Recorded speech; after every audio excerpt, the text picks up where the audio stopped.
nessuno ha preso ancora l'iniziativa alle proprie spalle, vediamo Nizzolo che si porta e controllare la situazione, Porsche nel primo a partire, certo Ciaciamodolo.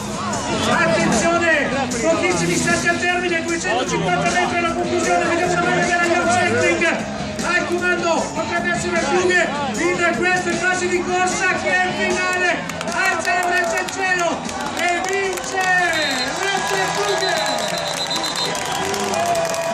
La vittoria che non si aspetti, vince la 17ª tappa del Giro d'Italia, Roger Flughe, forte classista, un forte pistante che ha sorpreso tutti, è stata una bella azione. Il passato nelle fasi conclusive, quindi a Roger Flughe, l'atleta tedesco di imporsi con il traguardo